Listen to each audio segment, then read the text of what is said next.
Shavua Tov, j'espère que vous avez passé un bon Shabbat. On se retrouve une nouvelle fois dans la forêt de Pisco pour continuer le sujet sur l'Hitbod Edut. On avait vu la semaine dernière une petite introduction sur ce que c'était que l'Hitbod Edut. Et là, cette semaine, on va parler un petit peu du cadre que Rabbi Nachman, qui a remis au goût du jour l'Hitbod Edut, il nous a donné dans son Likutei Moharan, dans la Torah numéro 52. Rabbi Nachman, il dit que l'Hitbod Edut, c'est un niveau au-dessus de tout. Pourquoi? Parce que quelle est la plus grande preuve d'émouna qu'on va avoir avec Akadosh Baruch Hu, si ce n'est de lui parler? On ne peut pas faire plus en termes d'émouna que de discuter avec le Créateur. Voilà, même le petit chien, il est d'accord.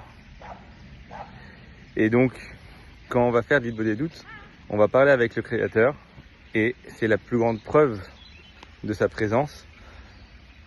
C'est la preuve qu'il existe, c'est la plus grande preuve que nous avons la Emouna, qu'il est là, qu'il gère tout et qu'il est encore présent dans notre vie. Rabbi Nachman, il dit aussi qu'on ne peut arriver au bitoul, à s'annuler, à avoir la Hanava réellement, que grâce à l'Hitbod Edut. Parce que sans l'Hitbod Edut, sans savoir que c'est Hachem qui est à côté de nous, dans tout ce qu'on fait, eh ben, on en oublie et on pense que c'est nous qui faisons tout. Et on va en arriver à de l'orgueil.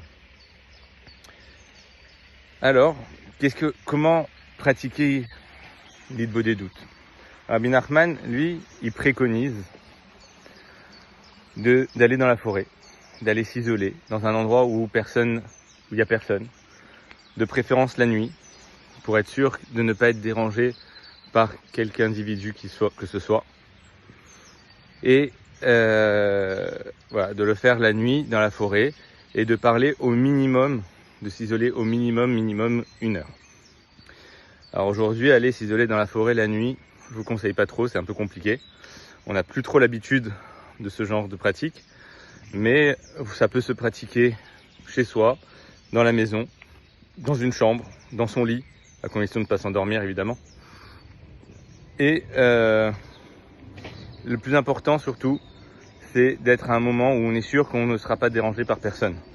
De mettre son téléphone en mode avion, et soit quand on est seul à la maison, que personne ne va nous demander quelque chose, soit quand on est sûr que tout le monde a tout ce qu'il faut, ou soit quand tout le monde dort, se lever plus tôt, se coucher plus tard.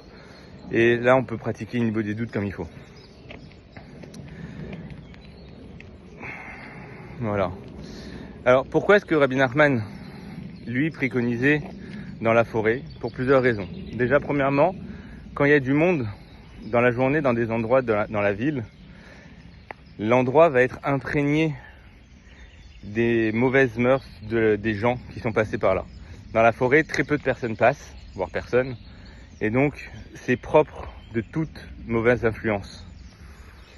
Deuxièmement, comme on sait dans le Perek Shira, toute la création chante des chants toute la journée avec Akadosh Baruch Hu. Le moindre brin d'herbe, la branche dans l'arbre, les feuilles, les animaux, le cours d'eau qui court à côté de moi, tout ça chante continuellement vers Akadosh Baruch Hu. Et quand je vais exprimer ma prière à Akadosh Baruch Hu, que je vais discuter avec Akadosh Baruch Hu, tous les brins d'herbe, toutes les feuilles de la forêt vont porter avec eux ma tfila. Et ma tfila va monter entourée de toute cette filote et elle va arriver directement jusqu'au trône céleste. Voilà. Donc ça, c'est le cadre que Rabbi Nachman a institué. Maintenant, ce qu'il faut savoir, il a dit à la fin, en fait, il n'y a pas de cadre. Vous faites comme vous voulez. L'important, c'est de réserver du temps avec Akadosh Baruch Hu, de lui parler ou de ne pas lui parler, mais de faire en sorte que le temps soit consacré à Akadosh Baruch Hu. C'est le plus important pour montrer notre attachement au Créateur. Plus on va le faire, plus on va s'habituer à discuter avec Akadosh Baruch Hu, plus on va comprendre en fait que nos paroles, ce sont des paroles que Hachem a mis lui-même dans nos bouches, et que c'est de ces paroles qu'on va dire lors de notre Hitbod Edut, c'est souvent la solution à tous nos problèmes. Parce qu'on va discuter des problèmes et les solutions vont arriver d'elles-mêmes. Hachem va nous mettre les solutions dans notre bouche. Très souvent, lors d'une des doutes, on expose un problème, on réfléchit et la solution vient toute seule. C'est pas toute seule, Baruch Hachem, c'est Hachem Akadosh Baruch Hu qui nous l'envoie. C'est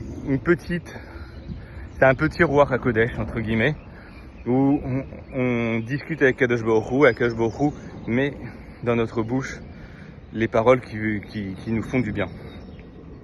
Voilà, donc on va continuer les prochaines semaines à parler un petit peu d'Hitbo des doutes, comment faire Hitbo des doutes, quels sont les sujets à aborder, et voilà. Je vous souhaite Shavua Tov, bonne semaine et à la semaine prochaine.